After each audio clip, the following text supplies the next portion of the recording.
सादर प्रणाम। मैं हूं हिमांशु द्विवेदी और हमारी खास पेशकश चर्चा में आपका एक बार फिर स्वागत है। आज की चर्चा हम दो अहम विषयों पर करेंगे जिनसे उठते सवालों का जवाब नहीं मिल पाता है। पहली बात होगी देश के सबसे दुर्दांत नक्सल हमले झीरम कांड की, तो चर्चा के दूसरे पड़ाव में हम आस्था के केंद्रों पर तालों और मैखानों पर झूमते मतवालों की बात करेंगे। लेकिन पहले चर्चा झीरम की। 7 साल पहले बस्तर के झीरम घाटी में कांग्रेस नेताओं के काफिले पर हुए हमले के जख्म अब भी ताजा है। दिग्गज नेताओं समेत 32 लोगों की जानें लेने वाले इस हमले का पूरा सच अब भी सामने नहीं आया है। सरकारें बदली, जांच एजेंसियां बदली, लेकिन साफ नहीं हो सका कि क्या यह केवल नक्सली हमला था या फिर कोई साजिश। तो फिर 7 साल बाद क्या हम उम्मीद करें कि झीरम का पूरा सच कभी सामने आ पाएगा या फिर झीरम की सुनसान घाटी में ही सच गुम हो जाएगा? इसी बहम मुद्दे पर आज हम चर्चा शुरू करेंगे। लेकिन चर्चा को शुरू करें उससे पहले समय है आज के विचार सूत्र का। और हमारा आज का विचार सूत्र यह कहता है कि किसी इंसान को तो आसानी से मार सकते हैं परंतु उनके विचारों को नहीं। बड़े से बड़े साम्राज्य भी टूट जाते हैं लेकिन उनके विचार जीवित रहते हैं। शहीद भगत सिंह के द्वारा दिया गया यह अमर कथन सदियों बाद भी उतना ही प्रासंगिक, उतना ही सार्थक और उतना ही सत्य रहेगा। और इसी विचार सूत्र के साथ हम वापस लौटते हैं झीरम के सच के संदर्भ में। झीरम के सच पर आज हम बात इसलिए करना चाहते हैं क्योंकि आज झीरम हत्याकांड की 7वीं बरसी मनाएगी और इस संदर्भ में आयोजित एक कार्यक्रम में प्रदेश के मुख्यमंत्री भूपेश बघेल ने क्या कुछ कहा, सुनिए आप भी। देखिए, तकनीकी एक समस्या है क्योंकि राज्य सरकार ने ही एनआईए को ये जांच की जिम्मा सौंपा था और उन्होंने अपनी जांच कंप्लीट कर ली, लेकिन जो षड्यंत्र हुआ है उसके बारे में कोई जांच नहीं हुई। जो नक्सली पकड़े गए हैं, एनआईए कोर्ट ने जो आदेश दिया कि गुरसाहिब सेंडी जिन्होंने आत्मसमर्पण किया उसका बयान लिया जाए, वो भी नहीं लिया गया है। और जो लोग उस घटना स्थल में थे उनसे भी बयान नहीं लिया गया, चाहे वो कुलदेवी नेताम हो चाहे अन्य जो साथी हैं जो वहाँ थे, उनके भी बयान एनआईए ने नहीं लिया है। जो अधूरा जांच ही अधूरी है। तो इस मामले में जांच पूरी हो, सबका बयान हो, षड्यंत्र उजागर हो और इसके लिए कौन जिम्मेदार हैं वो तथ्य सामने आना चाहिए। हम तो ये चाहते हैं कि सत्य सामने आए। तो छत्तीसगढ़ के मुख्यमंत्री हैं भूपेश बघेल। उनका कहना है कि हम चाहते हैं कि सच सामने आए। मुख्यमंत्री भी चाह रहे हैं कि सच सामने आए और फिर भी सच सामने नहीं आ रहा है तो तय हो जाता है कि इस पर एक जिम्मेदार लोगों के साथ बहस की जाए, चर्चा की जाए और किसी समाधान पर पहुंचा जाए। 3 खास मेहमान इस चर्चा में हिस्सेदारी के लिए मौजूद है। तत्कालीन जब यह हादसा हुआ था उस समय छत्तीसगढ़ विधानसभा के अध्यक्ष रहे, वर्तमान में नेता प्रतिपक्ष की भूमिका निभा रहे धर्मलाल कौशिक जी हमारे साथ हैं। हमारे साथ सत्ता के नुमाइंदे के तौर पर उमेश पटेल जी। उमेश पटेल जी 2 भूमिकाओं में हमारे साथ में हैं। एक कि वह मौजूदा सरकार में मंत्री हैं और दूसरा वह उन अमर शहीद नंद कुमार पटेल के बेटे हैं जो उस समय कांग्रेस के प्रदेश अध्यक्ष थे और इस दुखद हमले में शहीद हुए थे। तो पीड़ित परिवार का प्रतिनिधित्व करने के लिए भी हमारे साथ में उमेश पटेल जी हैं और नक्सल समेत प्रदेश की तमाम राजनीतिक घटनाओं पर ईमानदार राय रखने वाले वरिष्ठ पत्रकार सुनील कुमार जी भी हमारे साथ हैं। आप तीनों मेहमानों का स्वागत है इस गंभीर किस्म की चर्चा में। और चर्चा की शुरुआत में हम उमेश पटेल जी से ही बात करते हैं। उमेश जी, मौजूदा मुख्यमंत्री जी का मानना है कि सच सामने नहीं आ रहा है, जांच को लेकर उनकी असंतुष्टि है।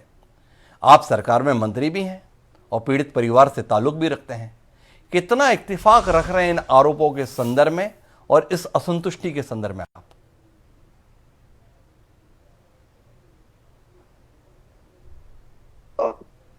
लगभग 7 साल हो चुके हैं और ये सच है कि अभी तक इसी तरह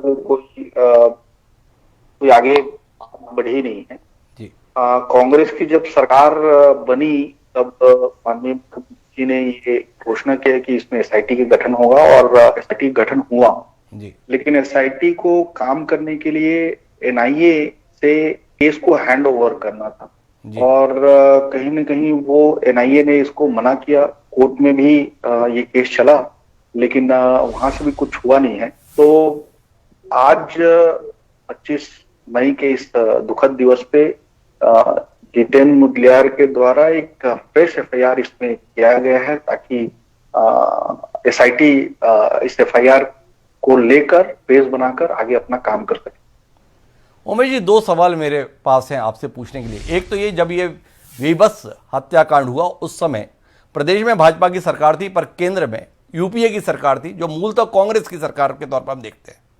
उन्होंने जैसा चाहा वैसा हुआ, तो अभी अगर सच सामने आया तो क्या ये माना जाए आप जो मानते हैं, आप जो चाहते हैं वैसा नहीं आया, इसलिए आपका मानना है कि सच सामने नहीं आया, या वाकई इसके अंतर्गत किसी ऐसे राजनीतिक षड्यंत्र के संदर्भ में आपके पास प्रमाण है और मानना है कि वो सामने नहीं आ रहा है?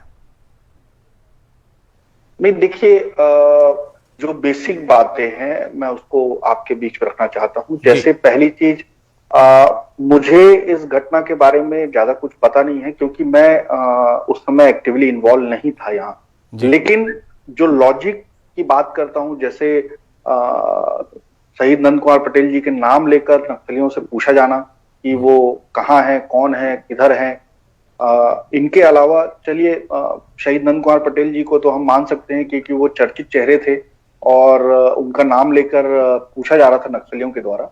लेकिन शहीद दिनेश पटेल ना तो एक्टिव पॉलिटिक्स में थे, ना किसी तरह से उनका इन्वॉल्वमेंट था, लेकिन उनका भी नाम लेकर पूछना कि वो कहाँ है, उनको भी पकड़ना है, इस तरह की चीजें, लॉजिक तो यही कहता है कि इसमें कहीं ना कहीं सिर्फ ये सिंपल नक्सली घटना नहीं थी। लॉजिक ये हो सकता है कि नक्सली घटना अगर रहते तो मैं ये मानता कि नक्सलियों का अगर उद्देश्य ये रहता है कि वो आते, गन फायर करते, उसमें जो हुआ हुआ, जो नहीं हुआ वो निकल जाते। लेकिन स्पेसिफिकली अगर किसी व्यक्ति को ढूंढना और उसके द्वारा उनकी हत्या करना, ये मुझे लगता है कि इसमें ये सिर्फ नक्सली घटना नहीं थी, इसमें कई सारे राज छुपे हैं। और हम पीड़ित परिवार के लोगों का यही मानना है कि ये घटना के जो जिम्मेदार व्यक्ति थे उनका नाम सामने आना चाहिए। अरे उमेश जी, आपके पास में अपना एक राजनीतिक तजुर्बा अब तो हो गया है। मुख्यमंत्री भूपेश बघेल कोई आज नहीं, जब वह प्रदेश अध्यक्ष बने तब से इस मुद्दे को लगातार उठाते आ रहे हैं। बीच में उनकी तो दलील भी थी कि इसके संदर्भ में मेरे पास सबूत हैं और समय आने पर मैं सामने भी रखूंगा। आपसे जानना है, इसमें आप राजनीतिक षड्यंत्र क्या देख रहे हैं? तत्कालीन जो सरकार थी उसका कुछ हाथ आप इसमें पाते हैं? भारतीय जनता पार्टी का हाथ इसमें पाते हैं? कांग्रेस की अंदरूनी राजनीति के कोई षड्यंत्र को आप इसमें देख पाते हैं? क्या देख पाते हैं, ताकि प्रदेश को समझ में तो आए कि असल में आपको संदेह क्या है? देखिए, संदेह ये है कि शहीद नंद कुमार पटेल जी उस समय कांग्रेस प्रदेश अध्यक्ष थे। कांग्रेस प्रदेश अध्यक्ष के रूप में वो काम कर रहे थे और कहीं ना कहीं लोगों का ये मानना है कि अगर वो अपना टर्म पूरा करते, 2013 के चुनाव होता उनके नेतृत्व में, तो कांग्रेस की सरकार बनती जी। और राजनीतिक रूप से उनके जो भी स्वाभाविक जिसे उनको इनसे नुकसान होता जी, वो सब इसमें संदेह के घेरे में आते हैं। और मेरा यही मानना है कि राजनीतिक रूप से जो भी इसमें उनके द्वारा जिनका भी नुकसान हो रहा था वो सभी संदेह के घेरे में, सभी संदेह के गहरे में। बड़ी गंभीर बात उमेश पटेल जी ने की। हमारे साथ में धर्मलाल कौशिक जी हैं, उस समय विधानसभा अध्यक्ष की भूमिका में थे, बाद में भारतीय जनता पार्टी के प्रदेश अध्यक्ष की भूमिका में रहे, अभी नेता प्रतिपक्ष की भूमिका में। पूरे संवाद को आपने सुना धर्म जी, मुख्यमंत्री जी की बात को तो आप लगातार ही सुनते आ रहे हैं। क्या कहेंगे आप? एक राजनीतिक षड्यंत्र जिसका खुलासा कर पाने में तत्कालीन आपकी राज्य सरकार और वर्तमान में आपकी केंद्र सरकार दोनों नाकाम रही, पीड़ित परिवारों को न्याय देने में, मामले की सच्चाई जनता के सामने लाने में, या जो सस्ता वो सामने आ चुका है, राजनीतिक लाभ के लिए यह बयानबाजी?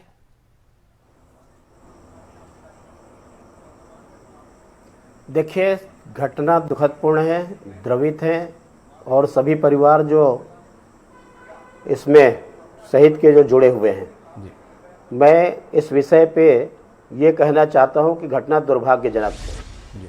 और ये कहना कि केवल कांग्रेस ने खोया है, मैं कह सकता हूं कि हमने खोया है, क्योंकि हमारे प्रदेश के सब विधायक रहे हैं, प्रदेश के हमारे नेता रहे हैं, और इसलिए केवल उनकी ही नुकसान हुई ऐसा नहीं है, प्रदेश के नुकसान है।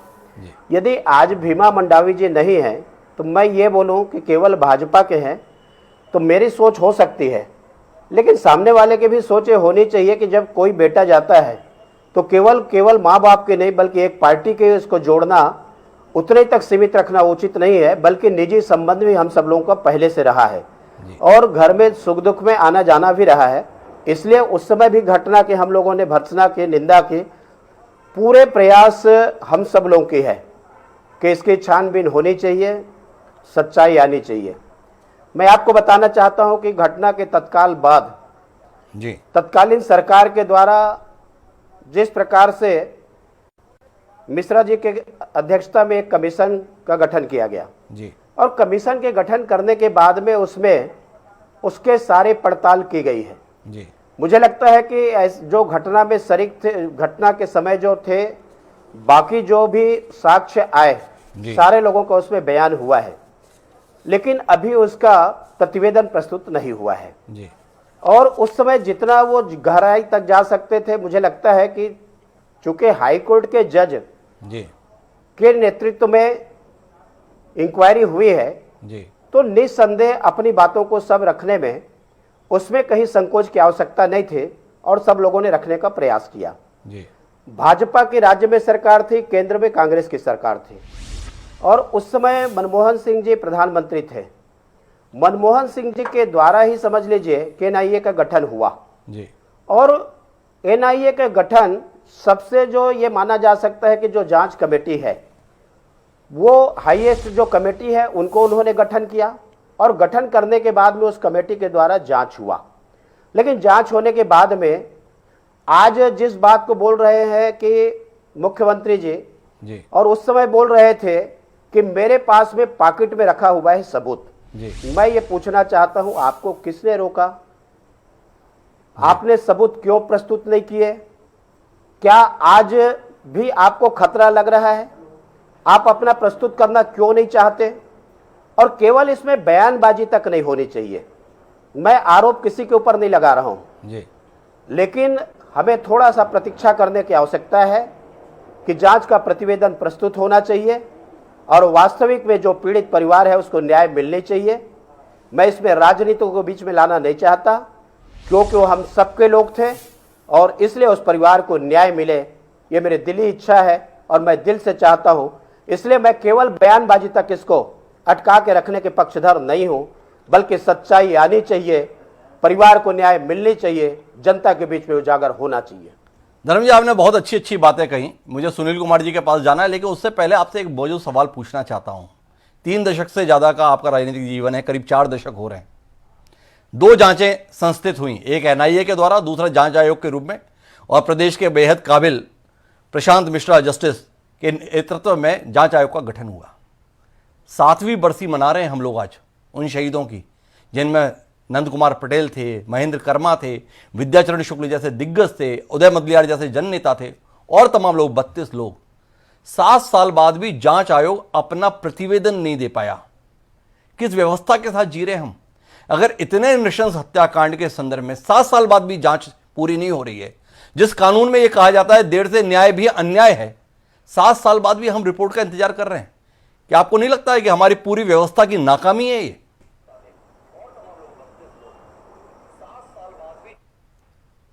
डेढ़ साल 7 साल में 1.5 साल अब कांग्रेस की सरकार है और जो आरोप लगा रहे थे वो स्वयं मुख्यमंत्री है और मुख्यमंत्री होने के बाद में केवल आरोप लगाना, मुझे लगता है कि इस आरोप तक सीमित नहीं रहने चाहिए। धर्म जी, मैं बीच में आपको रोकूंगा। अभी आप कह रहे थे इसे राजनीतिक नजरिए से नहीं देखना चाहिए।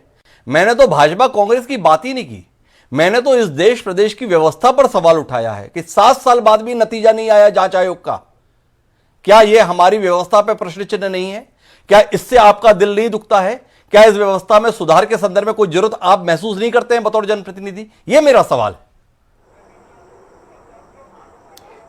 मैं चाहता हूं कि जिस प्रकार से घटना हुई है और जो द्रवित हैं, वास्तविक में विलंब नहीं होना चाहिए, जल्दी न्याय मिले, प्रतिवेदन भी जल्दी आए और इसके लिए जो हो सकता है उसके लिए हमारा भी जो सहयोग की आवश्यकता है हम लोग सहयोग करेंगे और जो उसमें कमियां हैं उसको दूर करने का प्रयास होना चाहिए ताकि जल्दी से जल्दी इसका उजागर हो सके। मैं आपके इस उत्तर के संदर्भ में सवाल लेके दूसरे चरण में आऊंगा, लेकिन अभी सुनील कुमार जी के पास चलता हूं। सुनील कुमार जी, आपने इस पूरे घटनाक्रम को बहुत नजदीकी से देखा है, क्या आप इत्तेफाक रखते हैं कि ये एक राजनीतिक षड्यंत्र है? एक सवाल। और दूसरा ये कि इसके निष्कर्ष आने में इतना जो समय लग रहा है, ये प्रक्रिया के तहत लग रहा है या इसके पीछे भी आप कोई साजिश देख पाते हैं? दो चीजें हैं। एक तो मैं इसको बुनियादी रूप से केंद्र और राज्य के टकराव का मुद्दा देख रहा हूं जी इसमें मैं किसी तरह के राजनीतिक षड्यंत्र की बात इसलिए नहीं करता। जी नक्सली किसी राजनीति का हिस्सा होके या कांग्रेस और बीजेपी की राजनीति का हिस्सा होके या जोगी की राजनीति का हिस्सा होके इतना बड़ा हमला करें, इतने लोगों को मारें, ये मुझको मुमकिन नहीं लगता है। ये नक्सलियों का तौर तरीका नहीं है। वो सुपारी किलिंग करने वाले पेशेवर हत्यारे नहीं हैं। जी उन्होंने जो हमला किया, और मुझको बहुत तकलीफ उस हमले से इसलिए भी हुई, नंद कुमार पटेल मेरे निजी मित्र थे, उदय मुदलियार मेरा निजी मित्र था, बहुत सारे मेरे निजी मित्र इस हमले में मारे गए। लेकिन मैं कांग्रेस के इस मुद्दे से शुरू से थोड़ी सी एक असहमति इसलिए रखता हूं कि इसमें राजनीतिक षड्यंत्र कहीं से सामने आ नहीं पाया इतने बरस के बाद भी जी कि भाजपा की सरकार थी प्रदेश में और भूपेश बघेल और कांग्रेस के बाकी जो जोगी विरोधी थे, उनका इशारा बार बार बीजेपी सरकार के साथ साथ जोगी की तरफ भी होता था। आपको भी याद होगी ये बात। जोगी जी आज सेहत उनकी अच्छी नहीं है, उनके बारे में अप्रिय चर्चा बहुत नहीं करनी चाहिए, लेकिन उनके नाम की चर्चा, उनके नाम की तरफ इशारा पूरे बरसों में होते रहा जी। लेकिन एक भी कोई सबूत सामने नहीं आया। न एक बरस की यूपीए सरकार जो थी, इस हमले के बाद एक साल शायद ये सरकार रही वहां पे यूपीए की, उसके मातहत भी। और एनआईए, अगर आपको याद होगा तो हमले के तीसरे दिन 27 तारीख को वो यहाँ पहुंच गया था एनआईए जांच के लिए। शिंदे ने ऑर्डर किया था जी। तो कांग्रेस की सरकार को, यूपीए की सरकार को दिल्ली में पर्याप्त समय मिला था कोई बुनियादी तथ्य निकाल लेने का, पा लेने का, लेकिन नहीं पा सके। तो मेरा ये मानना है कि ऐसे किसी साजिश के सबूत शायद नहीं है जी। ये एक हमला था, नक्सल हमला था, बहुत खराब हमला था पहली बार जी। दूसरा जो सवाल आपने किया है कि जांच की ये रफ्तार की 7 साल बाद भी हम किसी किनारे नहीं पहुंच पा रहे, तो हमको ये देखना होगा कि जांच की ये रफ्तार हमारे देश में आम रफ्तार है जी।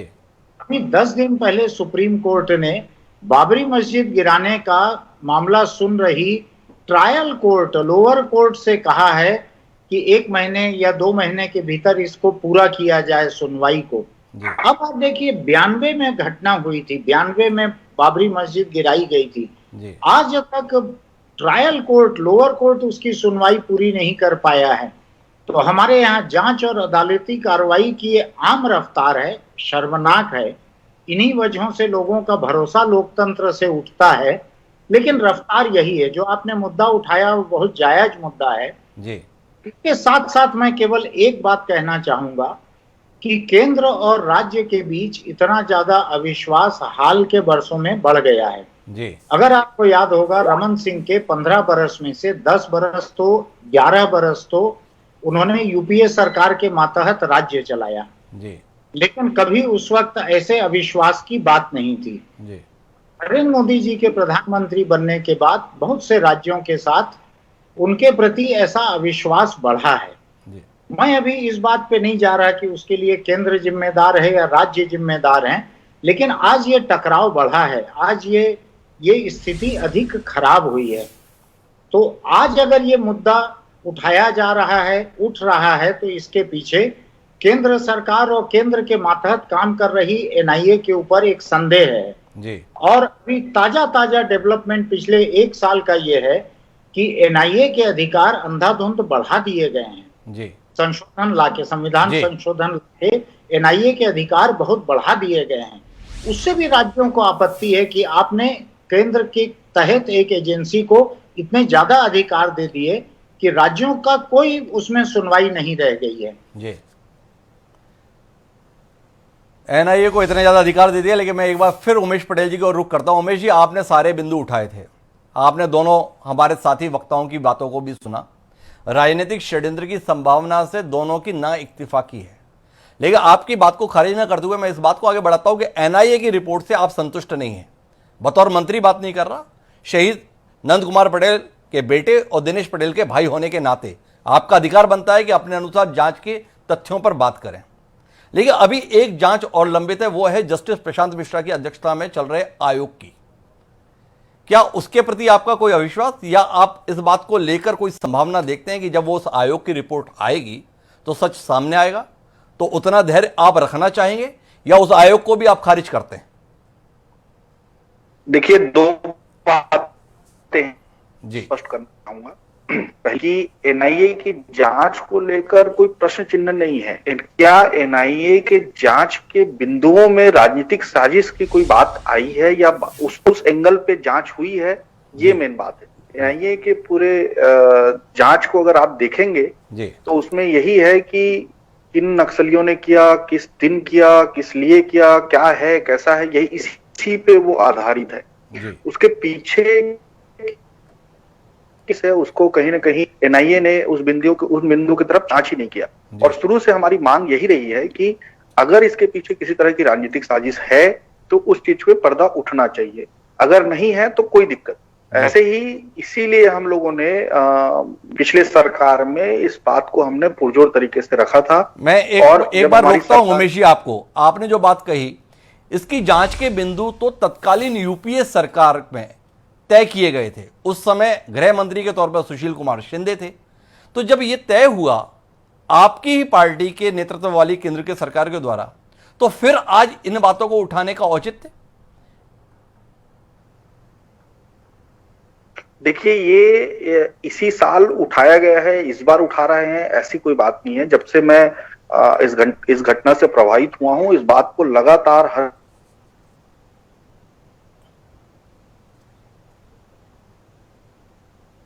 तब से मैं लगातार इसमें अपने तरफ से बात को रख रहा हूं। हेलो जी जी उमेश जी, आपकी आवाज आ रही है?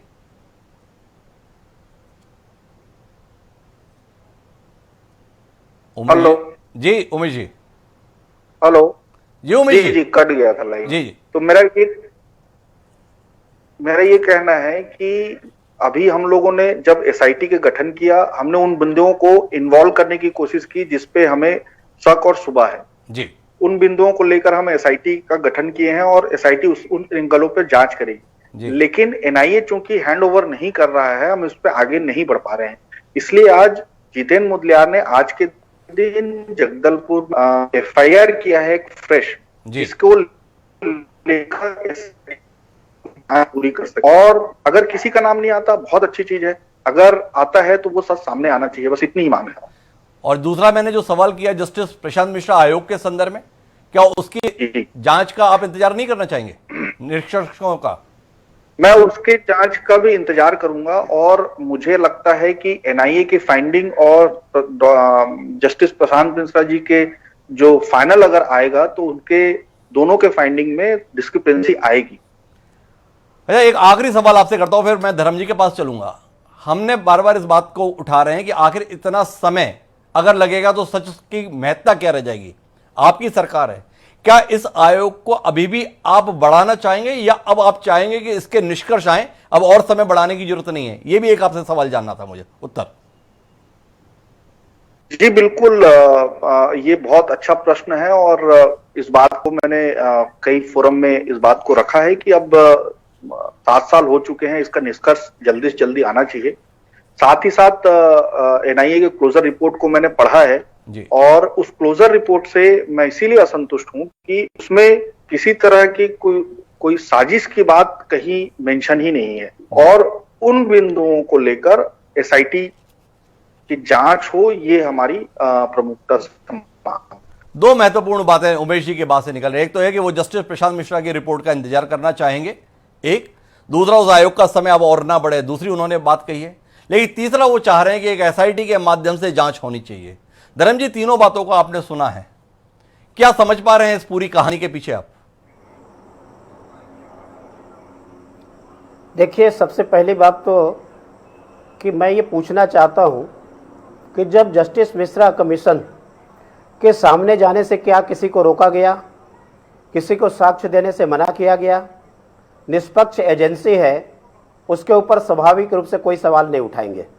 इसलिए मुझे ऐसा लगता है कि सारे तथ्य यदि आ गए होंगे तो प्रतिवेदन का हमें इंतजार करना चाहिए और जो भी प्रतिवेदन आएंगे उसके आधार पर उस पर कार्रवाई होनी चाहिए, बड़ी से बड़ी कार्रवाई, सख्त से सख्त कार्रवाई होनी चाहिए। दूसरी बात, एनआईए की जो बात आई कि एनआईए का गठन उस समय तत्कालीन सरकार यूपीए के द्वारा की गई थी, जांच बिंदु भी उनके द्वारा निर्धारित की गई थे, और इसके बाद में जब एनआईए की जब बात आती है तो उससे बड़ा कोई जांच एजेंसी हमारे पास में नहीं है या सरकार के पास में नहीं है। मैं ये कह सकता हूं चाहे सरकार किसी की रहे, जब वहां केंद्र में यूपीए की सरकार थी तो भी हमें विश्वास था और आज भाजपा की सरकार है तो भी हमें विश्वास होना चाहिए। यहां कांग्रेस की सरकार थी तो भी, भाजपा की सरकार थी तो, और आज कांग्रेस की सरकार है तो, इन सारी बातों से हट करके ऐसे बड़े जांच एजेंसी के बाद में किसी भी एसआईटी का गठन करना कोई उसका औचित्य नहीं है। ये मैं नहीं कह रहा हूं, ये सारी बातें आ रही है। इसलिए जो भी ये बोल रहे हैं कि हमारे पास में कोई तथ्य है, मैं ये जरूर आग्रह करना चाहूंगा, जो तथ्य है वो तथ्य को जरूर आप जांच एजेंसी के पास में रखें, सारे साक्ष्य आने चाहिए और निर्लिप्त भाव से जो उसका प्रतिवेदन प्रस्तुत हो, जिस पर हम सबको विश्वास है और मुझे लगता है प्रतिवेदन प्रस्तुत होने के बाद में जो भी उस घटना में शामिल रहे हैं ऐसे दोषियों के खिलाफ में कड़ी से कड़ी कार्रवाई होनी चाहिए, जिससे आने वाले समय में उमेश पटेल जी को हस्तक्षेप करना चाह रहे हैं, मैं उनके पास चलूंगा, लेकिन धर्म जी आपसे एक आखिरी सवाल है मेरा इस कार्यक्रम के अंतर्गत। जो एसआईटी के संदर्भ में एक एफआईआर आज कराई गई है जिसका उल्लेख कर रहे हैं उमेश पटेल जी, उसमें कोई राजनीतिक षड्यंत्र आपको दिखाई दे रहा है या आपको लगता है कि एक पीड़ित परिवार की मांग है और उन्हें इसका अधिकार है? देखिए, उमेश जी के बारे में पूरे परिवार के प्रति और जो शहीद हुए उनके प्रति मेरी सहानुभूति है। मैं इस विषय में बात करना नहीं चाह रहा हूं। जहां तक एसआईटी का गठन जो छत्तीसगढ़ सरकार की बात है जी, तो अनेक एसआईटीओं के गठन का आपने हस्त्र देखा है कि किस प्रकार से एसआईटी का गठन किया गया है। मैं इस पर्टिकुलर केस पे नहीं बोल रहा हूं, लेकिन जिस प्रकार से एसआईटी का गठन यहां होता है उसी के ऊपर पहले प्रश्न चिन्ह लग जाता है उनके काम करने के पहले, और ये साबित हुआ है। ये पहले ही प्रश्न चिन्ह लग जाता है। उमेश जी, आप कुछ हस्तक्षेप करना चाह रहे हैं? फिर आखिरी टिप्पणी के लिए मैं सुनील कुमार जी के पास चलूंगा, लेकिन आपका हस्तक्षेप। हाँ, मेरा किसी के ऊपर आरोप नहीं है। मैं सिर्फ इतना कह रहा हूं कि एनआईए ने जो जांच बिंदु तय किए थे, ये भूल जाइए कि किसकी सरकार थी, भाजपा तक कांग्रेस में, ये सब नहीं कह रहा हूं। सब जिम्मेदार लोग हैं। मैं जिम्मेदारी से बात कह रहा हूं कि एनआईए के जो जांच बिंदु थी उस पे हमें मतलब क्वेश्चन मार्क हमने लगाया है, और उन जांच बिंदु जो हम लोग चाहते थे उसको एसआईटी के जरिए हो, ये हमारा मेन मांग है। तो ये कहना है उमेश पटेल जी का कि एनआईए की जांच में राजनीतिक षड्यंत्र बिंदु ही नहीं था और इससे उनकी असंतुष्टि है और इसलिए वो एसआईटी के माध्यम से जांच चाहते हैं। मैं आखिरी बातचीत के लिए सुनील कुमार जी के पास हूं। सुनील कुमार जी, क्या आपको लगता है कि इसमें नए सिरे से जांच की जरूरत है या हमें जस्टिस प्रशांत मिश्रा आयोग के जांच निष्कर्षों का इंतजार करना चाहिए? समय की जरूरत यह है। देखिए, जस्टिस प्रशांत मिश्रा का एक जुडिशियल कमीशन है, जुडिशियल इंक्वायरी कमीशन है वो। उसकी रिपोर्ट जो है, उस रिपोर्ट को लेके आप किसी कोर्ट में नहीं जा सकते। उस रिपोर्ट के आधार पर सरकार को किसी न किसी जांच एजेंसी को वो जांच देनी होगी जी। जुडिशियल इंक्वायरी कमीशन की रिपोर्ट कोर्ट के किसी काम की नहीं होती जी। उस पर किसी इन्वेस्टिगेशन एजेंसी को काम करना पड़ेगा। वो एक लंबा सिलसिला बाकी है। अभी वो कमीशन की रिपोर्ट भी आना बाकी है। अभी एनआईए ने जो फाइनल रिपोर्ट सबमिट की है, क्लोजर रिपोर्ट जो सबमिट की है एनआईए कोर्ट में, उसका नतीजा आना भी बाकी है। अब अगर सरकार को ये लगता है कि उसके पास जांच के बहुत से बिंदु बचे हैं जिनको एनआईए कवर नहीं कर रही है जी, तो सरकार जांच जरूर करवा सकती है, ये उसका अधिकार है जी। लेकिन मेरा ये मानना है कि इतनी सारी हत्याएं हुई, इतनी शहादत हुई, इतने हमारे साथी जो लोकतंत्र में भागीदार थे वो मारे गए।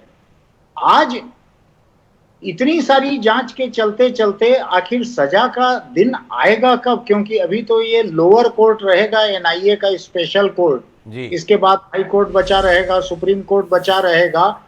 तो किसी को सजा मिलने का कोई आसार मुझको नहीं दिखता है आने वाले कई बरस। लेकिन जैसा कि भूपेश बघेल जी ने कहा है, उनके पास सबूत हैं, उनके पास रखे हुए हैं सबूत। अब वो सत्ता में है, वो अगर जांच करवाना चाहते हैं तो इसमें किसी को आपत्ति भी नहीं होना चाहिए।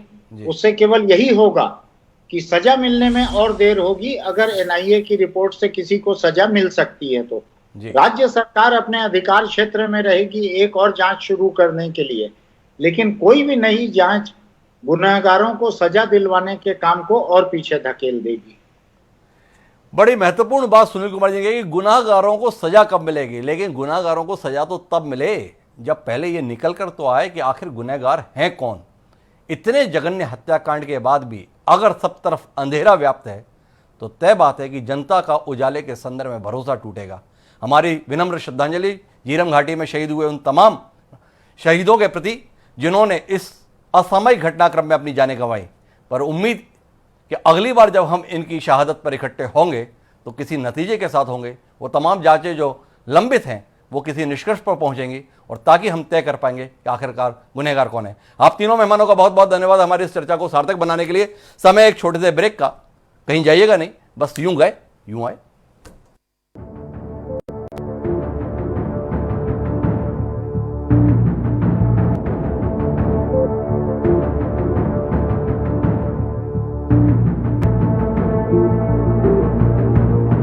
न कूटनीति की बात, न राजनीति का युद्ध, हम आप सब कोरोना के विरुद्ध